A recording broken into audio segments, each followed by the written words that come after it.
নমস্কার বন্ধুরা, আমার চ্যানেলে সবাইকে ওয়েলকাম জানিয়ে শুরু করছি আজকের পর্ব। আজকে এই ফুলকো ফুলকো লুচি বানিয়ে দেখাবো আপনাদেরকে, আর এটা শিবরাত্রি স্পেশাল। তাই প্রথমেই একটা প্যানের মধ্যে নিয়ে নিলাম 100 গ্রাম পরিমাণ সাবুদানা। এখন সাবুদানাটাকে মিডিয়াম টু হাই ফ্লেমে অনবরত নাড়াচাড়া করে 10 মিনিটের জন্য ড্রাই রোস্ট করে নিতে হবে। আমার চ্যানেলের মুড়ি ঘন্ট রেসিপিটিতে পলি মণ্ডল কমেন্ট করেছে, ইয়াম, থ্যাংক ইউ মামি। সাবুদানাগুলো কিন্তু খুব ভালো মতো করে ড্রাই রোস্ট করা হয়ে গেছে। এখন এগুলোকে একটা মিক্সচার গ্রাইন্ডার জারের মধ্যে ঢেলে নিলাম আর খুব মিহি করে গুঁড়ো করে নেব। আপনারা চাইলে এটাকে কিন্তু চেলে নিতেও পারেন, আমি কিন্তু চালই দিই।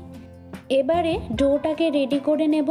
তার জন্য একটা বড় আকারের মিক্সিং বোলের মধ্যে নিয়ে নিলাম সাবুদানার পাউডারটা, আর ওর মধ্যে নিয়ে নিলাম দুটো মিডিয়াম সাইজের সেদ্ধ করে গ্রেট করে নেওয়া আলু, আর দিয়ে দিলাম দুটো পাকা লঙ্কা কুচি, আর 1 চা চামচ পরিমাণ ধনে পাতা কুচি, আর দিয়ে দিলাম হাফ চা চামচ পরিমাণ নুন, আর হাফ চা চামচ পরিমাণ চিনি।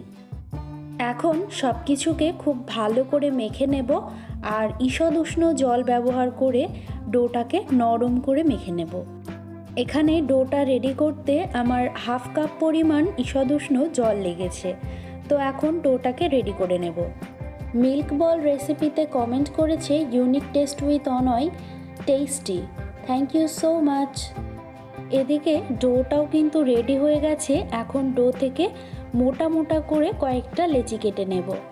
এবারে চপিং বোর্ডের উপরেই সামান্য একটু সাদা তেল বুলিয়ে নিচ্ছি। আপনারা যেখানে বেলবেন সেখানে একটুখানি সাদা তেল বুলিয়ে নেবেন। এবারে একটা লেচি নিয়ে লেচিটাকেও একটু তেল বুলিয়ে নেব। তারপর একটা ব্যালনের সাহায্যে হালকা হাতে কিন্তু এটাকে বেলতে হবে, না হলে ছিঁড়ে ফেটে যেতে পারে। এখন এটাকে হালকা হাতে বেলে নেব। খুব পুরুও হবে না, আবার খুব পাতলাও হবে না। এখন এই চারপাশগুলো ফেটে গেছে, আর এটা কিন্তু ফেটেই যাবে। তো সেই কারণে লুচিটাকে গোল করার জন্য এখানে আমি একটা বাটি নিয়ে কেটে নিচ্ছি। তাহলেই রেডি হয়ে গেল আমাদের সাবুর লুচিগুলো ভাজার জন্য। এখন বাকি অংশটা তুলে সাইডে রেখে দিলাম, আর কড়াইয়ের মধ্যে দিয়ে দিলাম পর্যাপ্ত পরিমাণে সাদা তেল। সাদা তেলটাকে গরম করে নিয়ে এখন এই লুচিটাকে আস্তে আস্তে করে সাদা তেলের মধ্যে ছেড়ে দেব। এখন এই লুচিটাকে মিডিয়াম টু হাই ফ্লেমে আমরা নাড়াচাড়া করে ভেজে নেব। তো দেখতেই পাচ্ছেন বেশ ভালো মতো ফুলেছে কয়েকটা লুচি, আর কয়েকটা লুচি কিন্তু ফোলেনি। আর এই লুচিগুলো কিন্তু খুব ভালো মতো যে ফুলবে সেটাও না।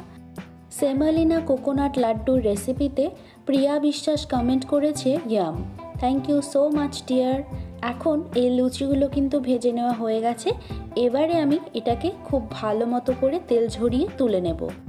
শিবরাত্রি স্পেশাল এই রেসিপিটা কেমন লাগলো অবশ্যই কিন্তু কমেন্ট করে জানাতে ভুলবেন না।